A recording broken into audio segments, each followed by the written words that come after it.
Chris Goulding of the Australia Boomers is just relieved that he emerged from the Monday night brawl with only a black eye and a couple of bumps and bruises.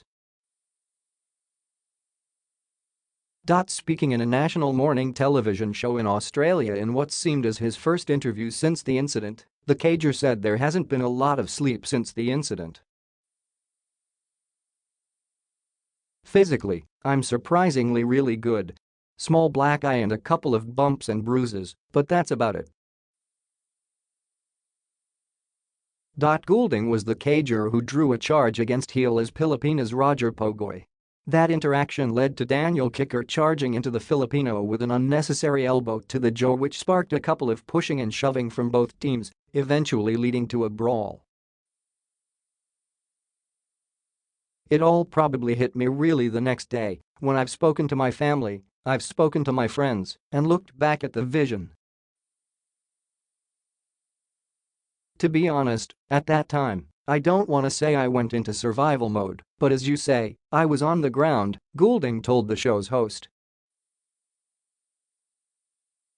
"There were a lot of people on top of me, punching and kicking. So I was just really trying to tuck my head, protect my head, and sort of wait it out." Goulding, along with his teammates kicker Nathan Sobey and Thonmaker, were all ejected from the game. They joined 9 from the Philippine team in exiting early, which paved the way for a bizarre 3-on-5 late in the third period. "We got up big. And I think the overriding thing is that they weren't happy with that. They were a little embarrassed. They sent a player out to try and get under our skin, hit some elbows," Goulding said of the incident. Shortly after detailing the melee, the 29-year-old shooting guard made time to reach out to the spectators who were able to witness the violence, especially the young ones. "My main reason for speaking to you guys, and I thank you for having me on, we've got 1 million players of basketball throughout this country, from every background, every ethnicity you could imagine. We're really an inclusive sport. And for the kids that saw that, I just want to say that that's not the way to go about basketball. You've got a beautiful game," he said.